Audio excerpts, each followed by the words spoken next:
बिस्मिल्लाहिर्रहमानिर्रहीम, अस्सलाम वालेकुम and a very good morning. और साथ साथ आपको जुम्मा मुबारक कहेंगे। एक्सप्रेसो के एक नए एपिसोड के साथ मैं हूँ अर्मिला हसन और मैं हूँ इमरान हसन। इस उम्मीद और दुआ के साथ कि आपके नए दिन का आगाज बहुत अच्छे से हुआ है। नहीं हुआ तो कर लीजिए, मुस्कुराहट के साथ कीजिए, अल्लाह की ज़ात के शुक्र के साथ कीजिए कि उसने हमें एक और दिन देखना नसीब फरमाया। शायद उन गलतियों का मदावा करने का मौका दिया जो हम कल ना कर पाए हों, या फिर कुछ नया सीखने का मौका दिया। सो इन सभी सूरतों के अंदर आपके लिए एक बेहतरीन दिन की तमन्ना और दुआ हमारी तरफ से अल्लाह बहुत अच्छा गुजरे। मौसम की सख्ती थोड़ी सी कम हुई थी, आज फिर हम अल्लाह सुबह थोड़ा सा विटनेस कर रहे हैं। हो सकता है आज दिन में एक बारिश का स्पेल हो जाए। कल जो जितने भी मुख्तलिफ इदारे हैं जिन्होंने मुल्क के अंदर जो नज़्म नस्क है उसको देखना होता है, उनको अलर्ट किया गया था चूँकि फ्लडिंग का खदशा मौजूद था और ये खदशा अब तक भी मौजूद है, अभी तक मौजूद है। और आज गूगल हमारा जो वेदर है फोन पे वो भी बता रहा है कि आज थंडरस्टॉर्म और बारिश है। आपका गूगल सच बोलता है वैसे? नहीं, कभी कभी इट डिपेंड्स उसके मूड के ऊपर कि उसका सच बोलने का मूड है नहीं। बट महकमा मौसमियात की जानिब से जी आपको पता है प्रोडिक्शन है बारिशों को लेकर 8 जुलाई तक आएगी थी या 9 जुलाई तक। सो आई एम श्योर कि आज भी कुछ बारिश होगी, लेकिन अल्लाह करे कि बारिश के बाद जो मनाजिर हम रोज के ऊपर देखते हैं या सूरत हाल देखते हैं वो हमें देखने को ना मिले। वैसे तो बहुत ज्यादा बारिश हो रही है, इस पे हम क्योंकि बारिश होती है तो फिर पानी आ जाता है और पानी आ जाता है तो फिर हम परेशान हो जाते हैं, हम बहुत परेशान, ये बड़ा होते मसला हो जाता है। खैर जी, आज पाकिस्तान भर में स्वीडन में जो कुरान पाक की बेहुरमती हुई थी इसके खिलाफ आज पाकिस्तान भर में यौम तक़दीस कुरान करीम मनाया जा रहा है। स्वीडन में ये जो बेहुरमती का वाक़या हुआ था इसके खिलाफ आज पाकिस्तान भर में एक तो एहतजाज किया जाएगा पुरअमन इस सारे इस हरकत के ऊपर, इस वाक़े के ऊपर जिसने तमाम मुसलमानों का दिल दुखाया है बिलाशुबा। और ये एक ऐसा इक़दाम है जिसकी कतई तौर पर हिमायत नहीं की जा सकती, इंतहाई काबिल मज़म्मत है। आज यौम तक़दीस कुरान पूरे पाकिस्तान में मनाया जा रहा है और जो कराची के ताजिर हैं उनका इस मौके पर यह कहना है कि जो शहर की मार्केट्स हैं वो दोपहर 2 बजे से लेकर 4 बजे तक एहतजाजन 2 घंटे बंद रखी जाएंगी। बिल्कुल, यौम तक़दीस के हवाले से ताजिर बरादरी का जो मरकजी एहतजाज है दोपहर 3 से 4 बजे तक रीगल चौक सदर में होगा। कराची की तमाम मार्केट्स में पुरअमन मुजाहरे होंगे और कुरान करीम की तलावत भी की जाएगी। याद रहे कि हुकूमत ने 7 जुलाई को यौम तक़दीस कुरान मनाने का और स्वीडन वाक़े के खिलाफ मुल्क गिर एहतजाज का ऐलान किया था। इस मामले पर खुद प्राइम मिनिस्टर शहबाज शरीफ की जानिब से जो बुलाए गए पार्लियामेंट के जो मुश्तरका इजलास है उसमें स्वीडन में कुरान मजीद की तौहीन के खिलाफ मजम्मती करारदादें भी मुतफ़िका तौर पर मंजूर कर ली गई। बिल्कुल, और यहाँ पे ये भी ख्याल रहे कि जो ये वाक़या है 28 जून को स्वीडन के दारुल हुकूमत स्टॉकहोम की मस्जिद के बाहर ईद उल अज़हा के रोज़ कुरान पाक को नजर आतिश करने का और उसकी बेहुरमती करने का एक वाक़या पेश आया था। कुरान करीम जो अल्लाह की आखिरी किताब है, अल्लाह का कलाम है, मुक़द्दस कलाम है हमारे लिए, उसकी बेहुरमती करने की कोशिश की गई। मकामी पुलिस की सख्त सिक्योरिटी में एक इराकी शहरी ने इस मस्जिद के बाहर कुरान पाक को नजर आतिश किया और ऐसा लगता है कि एक सोचा समझा मंसूबा था जो जिस तरीके से ये किया गया। कुरान पाक की बेहुरमती पर इस वक्त पूरी दुनिया में मुसलमान सरापा एहतजाज हैं। मराकेश ने अपना सफ़ीर भी वापस बुला लिया है। दूसरी जानिब हुकूमती और अपोजिशन जमातों ने इस्लामोफोबिया के खिलाफ आलमी सतह पर कानून साजी का मुतालबा भी किया है और पार्लियामेंट के मुश्तरका इजलास में ये जो वाक़या हुआ है इस पर मुत्तफ़िक़ा तौर पर, जैसा अर्मिला ने बताया, करारदाद भी मंजूर की गई है। सो आप जब भी एहतजाज के लिए निकलें, एक तो हम सब इस एहतजाज में यकीनी तौर पर शरीक हैं। कुरान करीम की तिलावत करना बेहतरीन तरीका होगा लोगों को और दुनिया को दिखाना कि इस्लाम अमन और आशती का मजहब है, लेकिन उसके साथ साथ हम अपनी मुक़द्दस कुतुब का एहतराम करना और करवाना जानते हैं, ये बताना बहुत ज़रूरी है जी। तो प्रोग्राम में इस हवाले से हम मजीद भी बात करते हैं, आगे बढ़ेंगे चूंकि हम वेदर के हवाले से बात कर रहे हैं और सूरत हाल क्या है, मानसून बारिशों का जो ताकतवर स्पेल है इसके हवाले से बात करेंगे आज की बड़ी खबर में।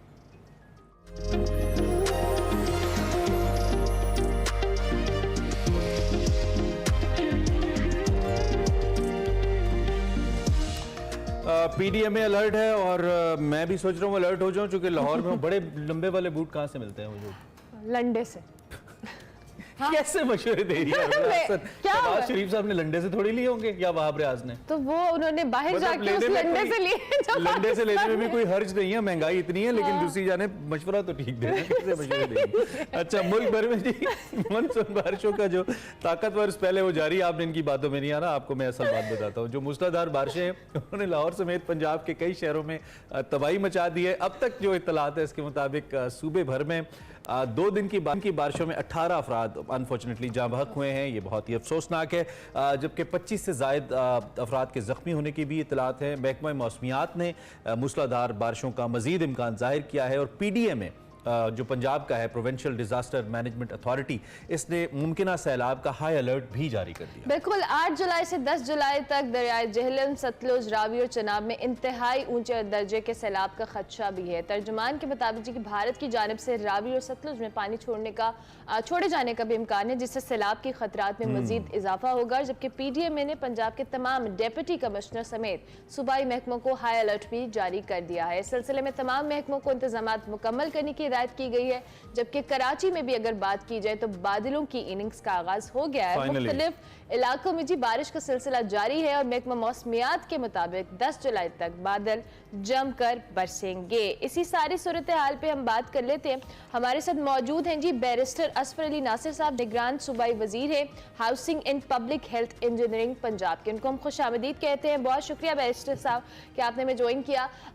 ये जो इनके साथ हमारे नुमाइंदगान भी मौजूद हैं, हमारे साथ अफजाल तालिब भी हैं जो कि हमें लाहौर से ज्वाइन करें। हमारे साथ Aftab Khan from Karachi as usual वो भी हैं। जब भी कुछ आफ्ताब भाई कहेंगे डिजास्टर्स होता है आप मुझसे बात करते हैं क्या करें, मजबूरी है हमारी। अब हम यकीनी तौर पे असफर साहब बिल्कुल असफर साहब से बात कर लेते हैं, फिर अपने नुमाइंदगान की जानिब जाते हैं। असफर साहब, ये जो PDMA की जानिब से हाई अलर्ट जारी किया गया है, पेश गोई है, और ऑब्वियसली हमने पिछले कुछ दिनों में देखा है जब से बारिशें हो रही हैं, इंतजामिया के लिए खासे चैलेंजेस भी हैं क्योंकि बारिश की इंटेंसिटी बहुत ज्यादा है। क्या कहेंगे आप इस हवाले से? जी अस्सलाम वालेकुम। इसमें कोई शक नहीं है कि जो प्री मानसून है इसकी डिटर्मिनेशन पहले कर ली गई थी और इसी को मद्देनजर रखते हुए डिसिल्टिंग प्रोसेस वगैरह हमने सारे टाइम पे कर लिए थे। मगर आपको मालूम है कि एक बड़े अरसे के बाद एक रिकॉर्ड टूटा कि जुलाई के अंदर जो है वो इतनी बारिश कभी भी रिकॉर्ड नहीं की गई जो 293 mm तक पहुंच गई। लेकिन हैविंग सेड ऑल दैट, अगर आपके वासा के तमाम जितने भी मामलात हैं अगर वो तो पूरे हैं, अगर आपका सिस्टम सही काम कर रहा है, आपके डी वाटरिंग पंप्स जो हैं वो बिल्कुल फंक्शनल हैं, आपके स्पेयर पंप्स ठीक हैं, आपके डिस्पोजल पंप्स ठीक हैं, जैसे कि इस मरतबा अल्हम्दुलिल्लाह पूरी तैयारी थी, तो आपने देखा कि लाहौर में कहीं भी पानी खड़ा नहीं हुआ। नहीं असफर साहब, पानी तो खड़ा हुआ है लाहौर में, बहुत खड़ा हुआ। देखिए अगर पानी खड़ा हुआ तो उसकी वजूहात क्या है, आपको इस बात ये आप किस लाहौर की बात करें असफर साहब जहां पे पानी खड़ा नहीं हुआ? गुलबर्ग तो सारा सर पानी में, डिफेंस सारा पानी में डूबा हुआ था और बहुत ज्यादा पानी था। 2 की बारिश बहुत ज्यादा थी, इसमें भी कोई शक नहीं है। लेकिन उसके बावजूद जो आप कह रहे हैं कि पानी खड़ा नहीं हुआ या बहुत तेजी से हुआ, और आपकी इत्तला के लिए कजाफी के अतराफ में इस वक्त भी खड़ा हुआ है पानी। अब मैं जिस वक्त आया हूँ आपसे 10 मिनट मैं आपकी थोड़ी सी इसके अंदर जो है ना वो करेक्शन कर देता हूँ। सबसे पहले तो आप DHA की बात कर रहे हैं तो वो कंटोनमेंट का एरिया है। सबसे पहले मैं गुलबर्ग की बात करूं, फिर मैं DHA की ओके। गुलबर्ग के अंदर जी जो कदाफी स्टेडियम है, बेसिकली वहां पर कभी सक्शन की कोई पिट्टी नहीं बनी हुई, वहां पे कोई सिस्टम ही नहीं है जहां पे निकासी का कोई सिस्टम है। ये बेसिकली जो है ये स्पोर्ट्स बोर्ड वाले जो है ये इनका काम था यहाँ पे बनाना, लेकिन वासा फिर भी यहाँ पे अपनी खिदमत पेश करती हैं। जब यहाँ पर ड्रेनेज का सिस्टम ही नहीं है तो सिर्फ मैनुअल डी वाटरिंग पंप्स के थ्रू जो है वो पानी निकाला जाता है। इसलिए लाजिम है कि कदाफी स्टेडियम पे पानी खड़ा होना ही होना है जब बारिश होती है। दूसरी बात यह है कि इस चीज को समझना है कि हमारे पास टोटल 134 पंप्स हैं जो हमारे पास वसाइल मौजूद हैं एज ए निगरान सेटअप। हमने उनको बरोकार ला के अपनी बेहतरीन प्रोडक्टिविटी करनी होती है। ये जो पानी खड़ा होता है और पानी जो निकलता नहीं, इसकी वजूहात ये पुरानी ड्रेनेज लाइंस हैं जो सिर्फ 2-2, 4-4 इंच की लाइंस हैं जिनको 1-1 फुट के अंदर पिछली हुकूमतों के अंदर तब्दील हो जाना चाहिए था, लेकिन वो अनफॉर्चुनेटली 50-50 साल से पड़ी हुई हैं जिसकी वजह से पानी निकलता नहीं है और उसके बाद डी वाटरिंग पंप्स लगा के उनको निकाला जाता है। तीसरी बात आपने देखा कि ईद से पहले भी काफी 262 mm बारिश हुई है और उस दिन जो है 2 mm बारिश हुई है।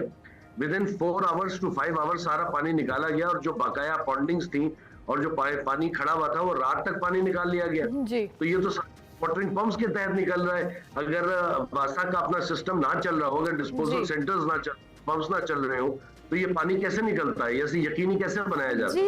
जी ठीक है, आपका पॉइंट हमारे तक बिल्कुल समझ में आ भी रहा है कि जहां पे बारिश की इंटेंसिटी ज्यादा है वहां पे जाहिर है आपके लिए भी चैलेंजेस है, लेकिन अनफॉर्चुनेटली अब जो मामलात हैं ऑब्वियसली जिस तरह से हमने सिस्टम देखा है आइंदा आने वाले दिनों में भी ये इस तरह के मामलात होंगे। कोई मैकेनिज्म आप लोगों ने इसका कोई लॉन्ग टर्म सोल्यूशन निकालने का सोचा है? हम लोग नाले नहीं डाल सकते ना, नई ड्रेनेज लाइंस नहीं डाल सकते। हमने अपने जितने भी वसाइल उनको बुरेकार लाके उनके फंक्शनिंग को परफेक्ट करना है। हमने 100% आउटपुट देना है जो कुछ हमारे पास मौजूद है। नहीं, मैं रिफ्रेश कर देता हूँ, ठीक है, आप ठीक कह रहे हैं, रिफ्रेश कर देता हूँ। वो ये है कि ये जो आज बारिश का अलर्ट जारी है पीडीएम में, आपकी हुकूमत ने किया है, जाहिर बात है, मोहसिन नकवी साहब ने किया होगा। इसके लिए क्या तैयारी है, इसके लिए मैकेनिज्म क्या है, कितनी मशीनरी हाई अलर्ट की गई है, किन किन इलाकों को सेंसिटिव आपके माइंड में रखा गया है, कुछ इस हवाले से हमें बता दें। लोगों को कुछ तो लगे कि हुकूमत है। आप जिस तरह बात करें उससे ऐसे लग रहा है कि बस पानी आएगा जी, खड़ा होगा, निकल जाएगा, और जब आइंदा हुकूमतें आएंगी तो वो लॉन्ग टर्म पॉलिसीज बनाएंगी। थोड़ा सा आवाम को ये बता दें कि हमारा ये प्लान है, हम इंशाल्लाह ऐसे इससे निपटेंगे। ऐसा है, मैं आपके साथ जो है वो अग्री नहीं करता, और जो तासुर आप दे रहे हैं वो बिल्कुल गलत है। हुकूमत अल्हम्दुलिल्लाह अपनी जगह पूरी मौजूद है, पूरी प्रोडक्शन के अंदर मौजूद है। जो बात आपने की इलेक्टेड गवर्नमेंट वाली, वो मैं आपसे कह रहा था उस सीवरेज लाइंस के लिए जो कि पूरी जमीनों में डाली जाती हैं, बड़ी बड़ी सीवरेज लाइंस, तो वो सीवरेज लाइंस जो है वो डालना हमारा काम नहीं है। नहीं, वो ठीक है, लेकिन ये जरूर है कि पानी को निकालना और उसको क्लियर रखना हमारा काम है।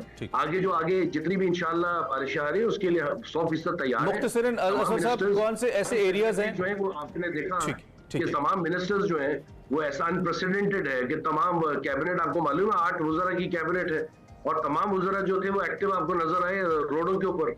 तो अपना काम पूरी तरह से कर रहे हैं, पानी निकाला गया है। और आप अगर पहले देखें, इसी लाहौर शहर के अंदर 3-3 दिन पानी खड़ा रहता था। आप मुझे बताएं कि किस जगह पे 6 घंटे से ज्यादा पानी खड़ा है। हमारे साथ असवर अली नासिर साहब मौजूद थे। असवर साहब, thank you very much. You are the minister for housing and public health engineering Punjab. इनका ये कहना है कि जी हम अलर्ट है, बारिश से जो सूरत हाल बनेगी उसको हम जरूर देखेंगे, लेकिन लॉन्ग टर्म सोल्यूशन हमारे पास नहीं है। वो लॉन्ग टर्म जब हुकूमतें आएंगी तो उनका काम है, वो ये करेंगे।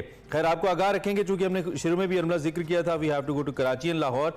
सो कॉल जहां जाना चाहें। कराची जाऊंगी पहले, क्योंकि कराची में बहुत दिनों बाद बारिश हुई है। अफजाल साहब ने हमें इतने दिनों से बताया ना बारिश का। आफ्ताब साहब से पूछेंगे। आफ्ताब साहब, कराची वालों के लिए अच्छी बारिश है, लेकिन अगर ये रहमत की बारिश ही रहे, क्योंकि ऑलरेडी हमें हो रही पता है है, कि होनी है, अभी होनी है, हुई भी है आई गेस थोड़ी सी। आफ्ताब साहब, ये जरा बताइएगा कि इंफ्रास्ट्रक्चर के कराची के हालात तो कुछ अच्छे नहीं है। अगर बारिश होती है तो चैलेंजेस तो होंगे, लेकिन मौसम कैसा है? हम अच्छी बात से आगाज करते हैं इसका।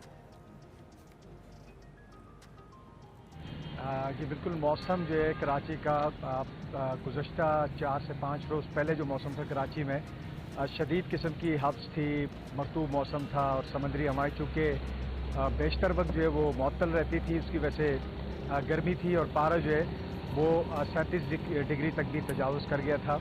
ये गुज़श्ता 3 से 4 रोज़ की बात कर रहा हूँ। लेकिन ये कि कल जो है वो चूँकि अब मानसून का जो पहला बाकायदा सिस्टम है वो सिंध में दाखिल हो चुका है, और कराची पर इसके असरात जो है वो नमूदार होना शुरू हो गए थे कल शाम को। और जो मज़ाफ़ाती इलाके हैं शहर के, जिसमें गडाफ टाउन है, गुलशन मेमार हैं, इस समय दीगर इलाके, वहाँ पर जो है वो कहीं पे हल्की और कहीं जो है मुतदिल जो है वो शिद्दत की बारिश जो है हुई है। अभी थोड़ी देर पहले जो महकमा मौसमियात ने जो रैन के हवाले से जो अदाद शुमार जारी किए जो कल शाम हुई है, उसमें सबसे ज़्यादा चूँकि हमारा जो सरकारी वेदर स्टेशन है वो काला छपरा यानी ओल्ड टर्मिनल है और ओल्ड एयरपोर्ट, तो वहाँ पर 1 मिलीमीटर बारिश हुई है। फिर अगर बेई सिंध की बात करते हैं तो शोर में 32 मिलीमीटर हुई, और इसके अलावा शहीद बेनज़ीर आबाद में 15 मिलीमीटर बारिश हुई है। आज से यानी आज जुम्मे से कराची में जो है शाम के वक्त गरज चमक के साथ बारिशों की पेशगोई की गई, जिसमें आंधी चलने का इम्कान भी जाहिर किया गया है। और उसके बाद यकीनी तौर पर कराची का मौसम जो है वो मजीद बेहतर हो जाएगा जब बारिश होगी। इंफ्रास्ट्रक्चर ठीक है। आफ्ताब साहब, आप हमारे साथ ही रहेगा। सर, अफजाल साहब से बात कर लेते हैं। अफजाल साहब, थैंक यू वेरी मच, आपने हमें ज्वाइन किया। वैसे तो अभी निगरान वजीर साहब कह रहे थे कि पानी नहीं खड़ा, लेकिन हमें आपके विजुअल्स में नजर आ रहा है कि जहां पे आप भी खड़े हैं वहां पीछे आपके बहुत पानी ये चाहते तो हम कर सकते थे असफर साहब के साथ, लेकिन हमने किया। असफर साहब, ये लाइव मनाजिर अगर आप देख रहे हैं, तो आप मुस्कुरा रहे थे इंटरेक्शन के दरमियान, ये लाइव मनाजिर और ये पानी देख लें खड़ा हुआ है जी। तालिब भाई। हाँ जी बिल्कुल, चूँकि मैं इस वक्त मौजूद है एक पार्क में जहाँ अभी भी पानी जो है वो 48 घंटे से ज़्यादा हो गया वो पानी खड़ा हुआ है। तो यहाँ लोग चूँकि सैर तफरीह के लिए आते थे, तो ये यहाँ वो सिलसिला रुका हुआ है। तो जहाँ तक रही बात लाहौर में चूँकि अनफॉर्चुनेटली जब मौजूदा और साबका गवर्नमेंट की बात करें तो इनकी कारकर्दगी जो है वो गैर सलीम वक्त चली है। आप देखिएगा लाहौर में सबसे प्रॉब्लम क्या है कि लाहौर में बारिशी पानी निकलता क्यों नहीं है, और आज तक लाहौर डूब क्यों जाता है, उसकी बुनियादी वजह किसी ने सोचने की जहमत गुवारा नहीं की। आप देखिएगा पूरी दुनिया में सेवरी सिस्टम और ड्रेनेज सिस्टम अलग अलग होते हैं। लाहौर में अब तक जो है टिल नाउ अब तक जो है वो किसी ने जो है बाशी पानी के लिए सेवरेज सिस्टम लगा निकासी आपके लिए ड्रेनेज सिस्टम बनाया ही नहीं आज तक, ना लाहौर में सिस्टम है। आप देखें कि जैसे असमन साहब ने कहा, बरिस्टर साहब ने कहा, ये बात ठीक है कि गुज़श्ता 50-60 साल से सेवरेज सिस्टम है और वो भी बुसीदा हो चुका है। अब जब वो अक्सर लाहौर में सबसे ज़्यादा शिकायतें हैं ना सेवरेज बंद होने की आती है, तो जो वैसे ही सेवरेज का बोझ नहीं उठा सकते, वहाँ अगर बारिश 291 मिलीमीटर पड़ जाए तो वहाँ क्या सूरत हाल होगी। इसी वजह का लाहौर सबसे ज़्यादा डूब जाता है। तो इस तरफ तवज्जो देने की जरूरत है मौजूदा चीफ मिनिस्टर्स को और साबिक़ चीफ मिनिस्टर्स को। अब जहाँ तक रही लाहौर में बात है, लाहौर में वो बरिस्टर साहब कहते हैं लाहौर में कहाँ पानी था, तो मैं इनसे पूछना चाहता हूँ कि लाहौर में कहाँ पानी नहीं था। आप देखें कि लाहौर में पहली दफा ऐसा हुआ है कि लाहौर में पहली मरतबा ऐसा हुआ है कि कैनाल नहर जो कभी नहीं ओवरफ्लो हुई वो भी ओवरफ्लो हुई है। लेकिन अफजाल साहब वो कहते हैं जी हमारा काम नहीं है, मौजूदा हुकूमत कहती है, साबका हुकूमत ने किया है, साबका हुकूमत कहती है उनसे पहले वालों ने किया है। मुझे लगता है at the end of the day हमें बाल्टियां लेके जाना पड़ेगा और पानी निकालना पड़ेगा। Thank you very much Afzal साहब, बहुत शुक्रिया, और आफ्ताब खान आपका भी बहुत शुक्रिया। दोनों हमें इस हवाले से बता रहे थे जी पानी है लाहौर में, हम भी लाहौर में ही रहते हैं। बरिस्टर साहब जिस इलाके में रहते हैं वो बहुत सरसब्ज इलाका और एकड़ों में मुहित माशाल्लाह इनका घर है, तो वहाँ पे नहीं होगा पानी भी नो, लेकिन गुलबर्ग में है पानी, अभी भी है। अल्लाह करे जी खैर की बारिश हो, और अगर आपके घर में कश्ती कोई है, कोई टाइट ट्यूब है तो निकालने, हो सकता है आपको लाहौर में रहते हुए तैरना पड़ जाए। आपको बताते रहेंगे हम। एक ब्रेक लेते हैं, ब्रेक के बाद वापस आते हैं। बट उससे पहले yes I have to share something with you. कल एक बड़ी इंपॉर्टेंट खबर थी और वो थी हारिस रऊफ साहब की शादी। क्रिकेटर हारिस रऊफ कैसे भूल सकते हैं आप अपनी ऑडी के हैजर्ड्स ऑन करते हुए। आप ऑडी छोड़े, उससे पहले वो घोड़े पे प्रैक्टिस करते रहते हैं कितनी देर, वो फुटेज भी हमारे पास अगर होगी तो हम दिखाएंगे। सीन्स जी इस वक्त उनकी जाती गाड़ी है हारिस साहब की, जो बड़ी सोशल मीडिया पे जिसका चर्चा भी होता है, उनकी ड्रीम कार है एक्चुअली। उन्होंने मशहूर होने के बाद पहला काम जो अपनी जाती ख्वाहिश पूरी की थी, उन्होंने गाड़ी खरीदी थी और उसका इजहार भी उन्होंने किया था। और ये मनाजिर उनके घर के, और सिक्योरिटी प्रोटोकॉल बहुत सिक्योरिटी भी है। फिर काला बकरा सदका दिया गया निकलने से पहले, फिर उनकी कवाली नाइट के भी कुछ मनाजिर हमने आपको दिखाए थे, उसके बाद मेहंदी हुई, जो भी मामला तो। और अब ये उनकी बारात से पहले की वीडियो है, कुछ क्लिप्स है, ये कवाली नाइट के विजुअल्स हैं जी, जिसमें उनके दोस्त अहबाब अच्छा खासा एंजॉय करे थे। और हारिस रऊफ की शादी हो गई है माशाल्लाह, पहले उनका निकाह हो चुका था लेकिन अब रुखसती हुई है। कंपैरेटिवली साल के बहुत गर्म दिनों का इंतखाब होना, लेकिन अल्लाह करे उनका नया सफर अच्छा हो। काले रंग की शेरवानी और लाल रंग का कुल्ला पहने हारिस रऊफ, जो कि दुनिया में बेहतरीन बॉलिंग करने और डेथ ओवर्स होते हैं उनमें बेहतरीन बॉलिंग के लिए जाने जाते हैं। सो अपनी लाइफ की अगली इनिंग्स शुरू की है, उन्होंने देखते हैं इसमें कैसे खेलते हैं। आई होप कि अच्छा हो। हमारी बेस्ट विशेस उनके साथ है। चलिए जी ब्रेक लेते हैं, ब्रेक के बाद वापस आते हैं।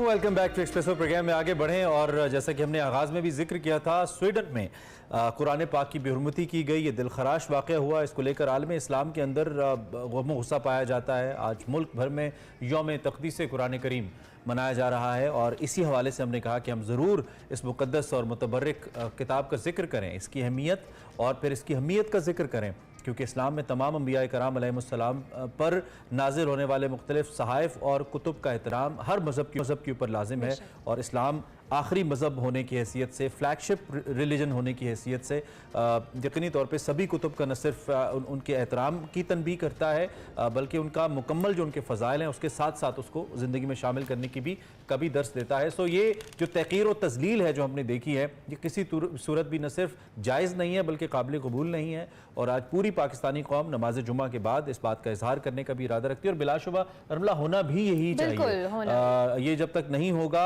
इस तरीके से, तो आज़ादी इज़हार राय को बुनियाद बनाकर कोई कुछ भी कहता रहे, तो ये नहीं होना चाहिए। डॉक्टर सईद अहमद सईदी साहब हमारे साथ मौजूद हैं, इस्लामिक स्कॉलर हैं। उनसे इस दिन की हवाले से भी बात करते हैं, ये मौका बार बार क्यों आता है और हमें किस किस्म की हिकमत अमली की ज़रूरत है, इस पर ये भी हमारा मौजूद। थैंक यू वेरी मच, बहुत शुक्रिया डॉक्टर साहब, आपने हमें ज्वाइन किया। आज मुल्क भर में यौम तक़दीस कुरान मनाया जा रहा है। ऑब्वियसली ये ऐसा वाक़या है जिसपे पूरी जो कौम है या पूरा जो इस्लामी दुनिया है वो सरापा एहतजाज भी है, और काबिल मुज़म्मत है ये चीज़, क्योंकि मुसलमानों की दिल आज़ारी हुई है, और इसको कौमी सतह पर इस हवाले से एहतजाज रिकॉर्ड करना भी एक बहुत अच्छा इक़दाम है। क्या कहेंगे इस हवाले से? जी बिस्मिल्लाहिर्रहमानिर्रहीम, बहुत शुक्रिया। इसमें 2-3 जिहतें हैं जिन पर हमें सोचने की और काम करने की ज़रूरत है। पहली बात तो ये है कि इस्लाम दीन अमन है जी, वो हर किसी के मुक़द्दसात की हिफाजत का हुक्म देता है। नबी रहमत सल्लल्लाहु अलैहि वसल्लम के ज़माने में मुख्तलिफ़ अंबिया के मज़ारात थे, कुब्बे थे, रसूम थी, हुज़ूर अलैहिस्सलाम ने उनसे तारुज़ नहीं किया। इवन नजरान से जो वफ़द आया था उनका वो क्रिश्चियंस थे, लेकिन उनको मस्जिद नबवी शरीफ में ठहराया गया, पूरा इकराम दिया गया गैर मुस्लिम होने के बावजूद। और एक यहूदी का जनाजा गुजरा तो रसूलुल्लाह सल्लल्लाहु अलैहि वसल्लम खड़े हो गए, तो किसी मुसलमान ने कहा ये मरने वाला यहूदी था, तो आपने फरमाया ये इंसान नहीं था। तो एहतराम इंसानियत हो, एहतराम मुक़द्दसात हो या एहतराम अकायद हो, ये इस्लाम का तुरा इम्तियाज़ है। देखें ना, ईमान मुजमल और मुफस्सल हम पढ़ते हैं, तो मुजमल क्या है? आमन तो बिल्लाह व मलाइकतिही व कुतुबिही, किताब ही नहीं है, व कुतुबिही व रुसुलिही, सारी किताबों पर हम ईमान रखते हैं, सारे रसूलों पर हम ईमान रखते हैं। तो तौरात की तौहीन करने की जो सज़ा है वही सज़ा कुरान की तौहीन की, बेशक।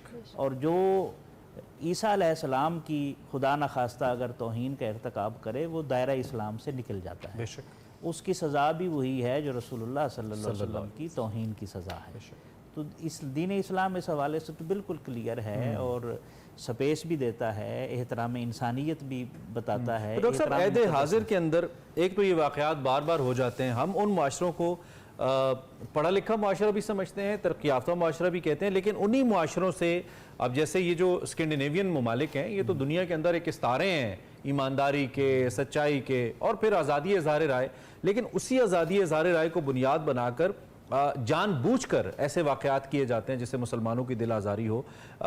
इनको हम रोके कैसे? क्योंकि महज एहतजाज, और मुसलमान सबसे बड़ी आबादी है दुनिया की किसी भी मज़हब की। इसमें ना दो तीन, मैं फिर अर्ज़ कर दूँ, दो तीन पहलू इस हवाले से हमें देखने चाहिए, सोचने चाहिए। देखिए, कुरान वो किताब है जिसके बारे में अल्लाह ताला ने मुख्तलिफ़ मकामात पर इसकी मुख्तलिफ़ जिहात बयान की हैं। मसलन एक जगह पर इरशाद फरमाया, ए लोगो कि कद जाअतकुम मौइज़तुम मिर रब्बिकुम, यानी या अय्युहन नास है, या अय्युहल मोमिनून नहीं है, ठीक, कि सब इंसानों को तुम्हारे रब की तरफ से तुम्हारे लिए नसीहत आई। आगे व शिफाउल लिमा फी सुदूर, तुम्हारे दिलों में जो रोग है उसके लिए शिफा है।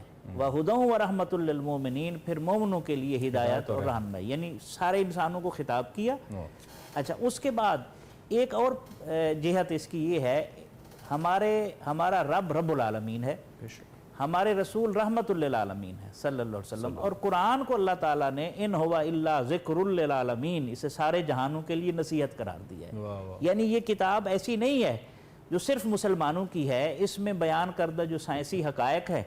मैं पंजाब यूनिवर्सिटी में मुख्तलिफ साइंसेस के डिपार्टमेंट्स में जाना होता है, जब उनको हम पढ़ाते हैं, बताते हैं, तो वो हैरान होते हैं। ये तो हम समझते थे फलां ने कहा है, ये तो साइंटिस्ट ने कहा है, फलां ने कहा, ये कुरान में मौजूद है। तो ये तो एक हकायक की किताब है, और जो भी इसको पढ़ेगा, और जिसने भी इसको पढ़ा, डॉक्टर मोरेस बुकाय मारूफ नाम है, क्रिश्चियन थे, दी बाइबल कुरान एंड साइंस किताब लिखी, बाद में वो मुसलमान हो गए, वो मेडिकल डॉक्टर थे। तो जो भी इसको पढ़ता है वो इसकी तरफ लपकता है। अब होता क्या है? होता ये है कि जब आप दलील के ज़रिए से किसी का मुकाबला नहीं कर सकते ना, तो फिर ओछे हथकंडों पर उतर आते हैं। कुरान ने कहा इसमें कोई शक है ही नहीं, तो जो भी इसको गौर से पढ़ता है वो मुसलमान होता रहा है। हिस्ट्री, तारीख गवाह है, और सैकड़ों हजारों लोग मुसलमान हुए हैं। कुरान कहता है कि ये नसीहत है, ये शिफा है। कुरान कहता है ये साबिक़ा किताबों की तालीमात की भी मुहैमिन है, निगहबान है। वाह वाह, ठीक है, ये इसकी सिफत है मुहैमिन होना। तो जहाँ दलील ख़त्म होती है उसके बाद फिर इंतहा पसंदी जन्म लेती है। तो ये मुहज़्ज़ब इंतहा पसंदी इसे कहें या गैर मुहज़्ज़ब इंतहा पसंदी कहें, बहरहाल इंतहा पसंदी है। और हम बज़ाहिर उनको मुहज़्ज़ब, ये कौन सी तहजीब है कि आप 1.5 अरब कमोबेश मुसलमानों की मुसलमान ना भी समझे, आप इंसान तो समझे ना। अच्छा डॉक्टर साहब, आपने खुद भी बात की कि पूरी दुनिया के अंदर ये मुहज़्ज़ब, आप कह लें दहशतगर्दी है, इंतहा पसंदी है, मुसलमानों की दिल आज़ारी होना।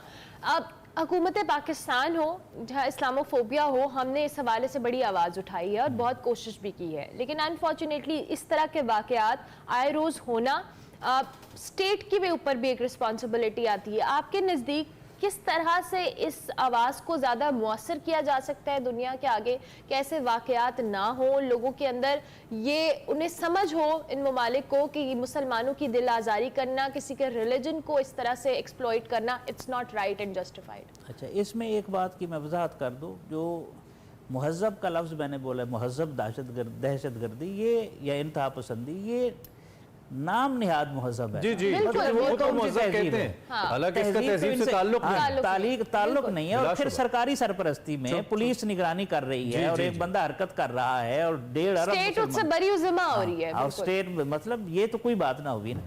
इसके 3 हम मरहले कह सकते हैं, एक पब्लिक की सतह पर, एक उलमा की सतह पर और एक हुकूमतों की सतह पर। हुकूमतों की सतह पर तो ये होना चाहिए था कि OIC का इजलास बुलाया जाता और सूडान की तरह और सऊदी अरेबिया की तरह जो है वो आगे बढ़कर इकदामात किए जाते, ठीक है, और अपनी मतलब डिप्लोमेटिक लेवल की डिप्लोमेटिक लेवल पर, और ये महजब तरीका है और ये दुनिया में है और अपना पैगाम कन्वे करना चाहिए। ये है तरीका हुकूमती सतह पर। और फिर मुसलमान ममालिक उनके सब सफ़ीरों को बुलाकर सब अपना एहतजाज रिकॉर्ड करवाएं और अपने जो जैसे मोरक्को ने किया जैसे है। मोरक्को ने किया है, ठीक है, नंबर 1। दूसरा है उलमा की सतह पर। उलमा की सतह पर यह है कि कुरान पाक की वो तालीमात जो इंसानियत दोस्त हैं, इंसानियत नवाज हैं, जिसमें रहमत का पहलू है, जिसमें जोड़ने की बात है, जिसमें एहतराम की बात है, उन तालीमात को उजागर किया जाए। जब उजागर किया जाएगा उसके छोटे छोटे क्लिप्स बनाए जाएं, उसकी कई मतलब मीडिया, आप सोशल मीडिया प्लेटफॉर्म्स को मैं अर्ज करता हूँ, सोशल मीडिया है, इलेक्ट्रॉनिक मीडिया है, प्रिंट मीडिया, तीनों आप प्लेटफॉर्म Forums का इस्तेमाल use किया करें। जाए। कैसे बच्चों से वो चीज़ें, छोटी छोटी चीज़ें कहलवाई जाएं, बड़ों से कहलवाई जाएं, खवातीन से वो तालीमात उनकी ज़ुबान के ज़रिए से सामने लाई जाएं, जवानों के ज़रिए से आप जैसे जवान कर सकते हैं। ये दूसरा प्लेटफॉर्म है जो साहिबान इल्म कर सकते हैं। बिल्कुल ठीक है। सईदी साहब, वक्त हमारा तीसरा आप शॉर्टली बता तीसरा दें। मैं अर्ज कर देता हूँ। तीसरा पब्लिक की सतह पर है। ये वाक़या हुआ है, हम तय कर लें कि हम कुरान पाक की तिलावत करेंगे, उनकी तालीमात को समझेंगे। मैं अपना एक बेटा या बेटी कुरान पाक के हिफ्स पर लगाऊंगी, इसकी तालीमात को सीखने पर लगाऊंगी। ये प्रैक्टिकल काम बिल्कुल। है। इंस्टेड अब्यूजिंग, हाँ गाली देने से फायदा नहीं है ना। इस्लाम हमें इसकी तरगीब है। आप दलील से बात करें, आप दलील से कन्विंस करें और यकीनी तौर पे आपका दीन दीन हक है, उसके अंदर इतनी ताकत मौजूद है कि वो कन्विंस कर सकता है। कुरान करीम भी। बहुत खूबसूरत बातें आपने की कम वक्त के अंदर। Thank you very much. आप तशरीफ लाए। सईदी साहब, डॉक्टर सईद अहमद सईदी हमारे साथ मौजूद थे। आज यौम तक़दीस कुरान मनाया जा रहा है, बयान हक है, कलामुल्लाह है। हमारा फ़र्ज़ है कि हम इसकी हिफाजत करें, लेकिन तलखी से नहीं, हम इसकी तिलावत करके, इसको समझ के और दुनिया को समझा के इसकी हिफाजत करें। We have the social media, पूरी दुनिया तक हमारी एक्सेस है। ये एक बेहतरीन तरीका है। ब्रेक लेंगे, ब्रेक के बाद ब्रेक वापस वेलकम बैक टू एक्सप्रेस। अब आपको दिखाएंगे हमारा सेगमेंट हमाकत की नफ्सियात। वैसे आपने कभी पढ़ा है वो न्यूज़पेपर में आता है आपका ये हफ्ता कैसा रेगुलरली, रहेगा? यस। अच्छा, उसकी हकीकत कभी कभी क्या ठीक है? भी होता है वो। अच्छा, आज उसकी हकीकत पे बात हो रही है सेगमेंट हमाकत की नफ्सियात में।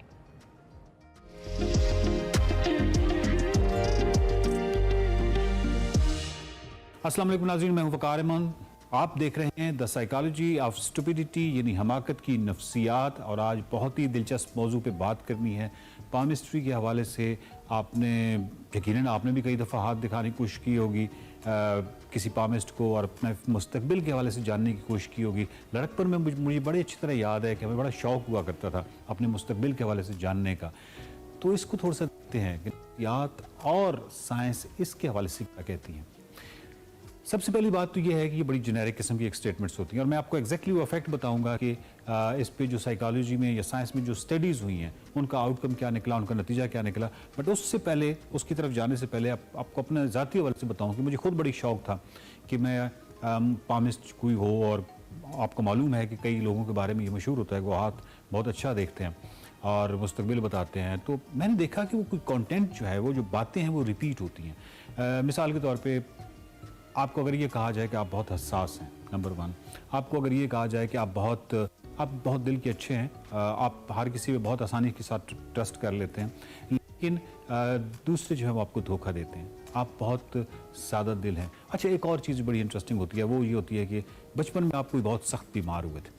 अच्छा, इन तमाम जेनेरिक स्टेटमेंट्स में आप देखिएगा कि एक तो बचपन में हर इंसान जो है बचपन में कोई ना कोई ऐसी बीमारी ज़रूर होती है। ऐसा तो नहीं हो सकता कि वो पूरा बचपन जो है वो बगैर किसी शिद्दत वाली बीमारी से निकल आया हो। तो ये जो तमाम चीज़ें, और हसास जो है वो हर इंसान अपने बारे में ये बहरहाल सुन के उसको अच्छा लगता है कि वो हसास है, और इंसान हसास होती भी हैं। लेकिन हसास यानी टेक्निकली स्पीकिंग नहीं, साइंटिफिकली स्पीकिंग नहीं, बायोलॉजिकली स्पीकिंग नहीं, जनरली लोग ये समझते हैं कि वो हसास हैं।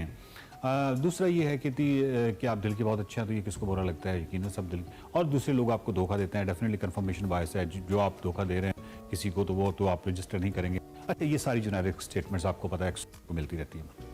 हुआ ये कि एक दफ़ा मैंने वो जो आपका हफ्ता कैसे गुजरेगा या आपका दिन कैसे गुजरेगा या आपको पता है मुख्तलिफ मैगजीन में इस तरह की चीज़ें आती थी। तो उस एक मैगजीन में मैंने एक एक्सपेरिमेंट किया था, मुझे बहुत अच्छी तरह याद है कि मैंने अपना बुर्ज देखने के बजाय दूसरे बुर्ज पढ़ना शुरू कर दिए, ये मफरूज़ा रखते हुए कि जैसे ये मेरे बारे में लिखा गया है या अगर मुझे ना पता हो और यही जो स्टेटमेंट है मैं अपने बुर्ज के नीचे रखूँ तो क्या लगेगा। तो मुझे लगा कि 12 के 12 जितने भी बुर्ज वो सारे के सारे अगर मुझे मालूम ना हो, ऊपर लिखा ना हो, तो सारे 100% मैं अपने ऊपर अप्लाई कर सकता हूँ। तो इस हवाले से ये शक की पहली दरार थी जो मेरे उस यकीन को पड़ी कि शायद ये भी कोई इस तरह का इल्म है। इस पे साइंस, इस पे psychology of course as social science बहुत ज़्यादा रोशनी डाल चुकी है, बहुत ज़्यादा मुफक्किरीन जो हैं वो इस चीज़ के बारे में बता चुके हैं। लेकिन ये इफ़ेक्ट क्या है, ये इतना ज़ोरदार इफ़ेक्ट है, इतना पावरफुल है कि यकीन कीजिए कि इसके असरात इतने ज़बरदस्त होते हैं कि इससे छुटकारा पाना इतना आसान नहीं होता।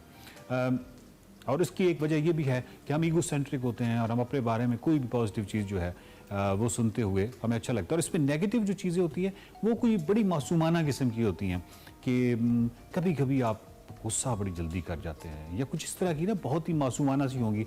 ऐसा नहीं होगा कि आप कोई बहुत हासिद हैं या आप कोई बहुत ही बुरी सोच रखने वाले आदमी हैं, ऐसा तो कोई भी नहीं आपको कहेगा। बड़ी सॉफ्ट सी आपकी एक खामी बताई जाएगी जो आपको 6 खूबियों के साथ वो आपको हज़म हो जाएगी कि ठीक है मुझ में एक छोटी सी खामी है। इस हवाले से 1948 में स्टडी हुई और 1948 की जो स्टडी थी बैटनम फेरर ने 1948 की जो स्टडी की उसका नाम था बर्नम इफेक्ट, और इसको जनरली बर्नम इफेक्ट ही कहते हैं। और बर्नम इफेक्ट बुनियादी तौर पे क्या है, अच्छा पहले तो मैं आपको स्टडी के बारे में बताऊं कि वो स्टडी क्या थी। स्टडी ये थी कि उन्होंने तमाम जो उससे पहले मैगजीन में शाया हुए मुख्तलिफ स्कोप्स के हवाले से जो चीज़ें थी, मुख्तलिफ बुर्ज के हवाले से जो चीज़ें थी, उन्होंने वो तमाम इकट्ठी की और उसके बाद उनको इकट्ठा करने के बाद उनको एक फहरिस्त उनकी एक मुरतब की।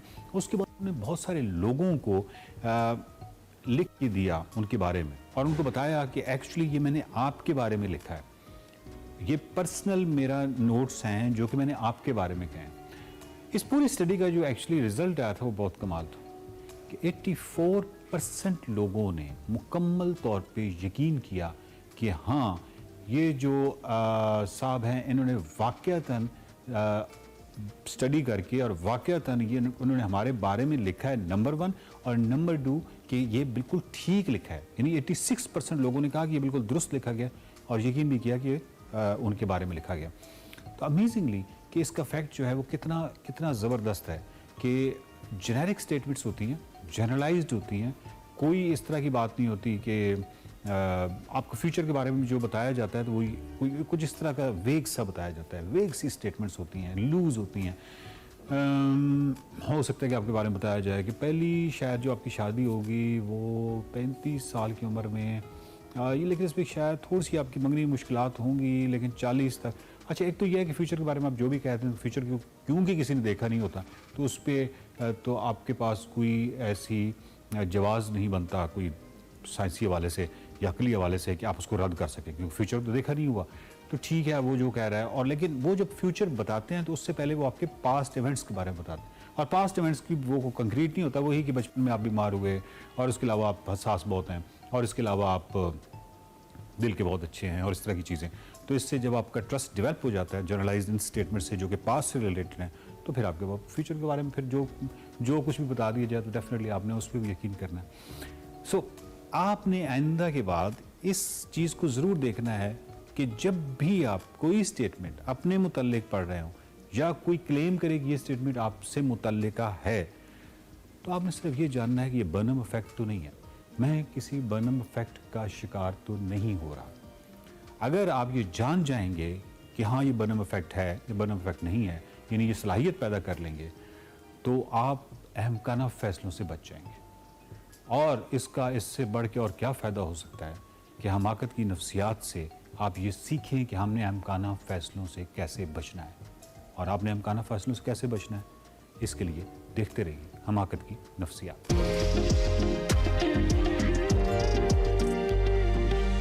प्रोग्राम का आखिरी हिस्सा है। बहुत ही दिन हुए हमने आपको कुछ खिलाया नहीं है, हमें भी लगा कि आपको खिलाना चाहिए, इतना अच्छा मौसम है। आज देसी फूड में फरियाल राना खिला रही है जी लाहौर का मशहूर बारबेक्यू। मौसम अच्छा है, आपको मज़ा आएगा, देखिए।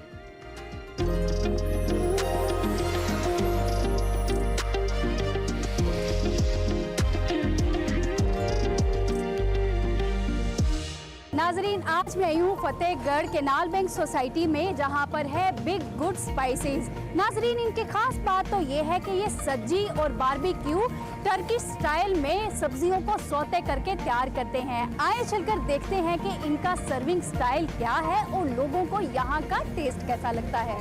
आज हम मलाई बोटी खा रहे हैं। हम मलाई बोटी हैं और ये नेबलेट हैं, ये हमने ऑर्डर किए हैं और बहुत मज़ेदार है इनका खाना। अच्छा, इनके बारबेक्यू की खास बात आपको क्या लगी? बहुत ज़्यादा तेज़ स्पाइसेस नहीं है, इजीली बच्चे भी खा सकते हैं और हम भी खा सकते हैं। खाने के बाद सीने में जलन नहीं होती और इजीली बंदा जो है ना इनको हजम कर सकता है। आपने क्या ऑर्डर किया यहाँ से? मैंने अभी ऑर्डर किया है यहाँ पे एक तो कबाब ऑर्डर किए और बारबेक्यू ऑर्डर किया, इसमें मलाई बोटी है, टिक्का है और साथ में सब्जी ऑर्डर की है। तो आपको कैसा टेस्ट लगता है यहाँ का? टेस्ट इस पूरे एरिया में इस जैसा टेस्ट किसी के पास नहीं है। और ख़ास बात आपको क्या लगी इनके खाने की? सबसे जो इसमें स्पेशल जो चीज़ मुझे नज़र आती है वो ये है कि इसका जो बारबेक्यू है वो जूसी टाइप होता है, खाने का मज़ा आता है, हार्ड नहीं होता है और मसाले भी इसके ऐसे होते हैं कि जो जलन नहीं करते हैं। मतलब प्योर चीज़ें यूज़ करते होंगे ये लोग, जिसकी वजह से जलन नहीं होती सीने में।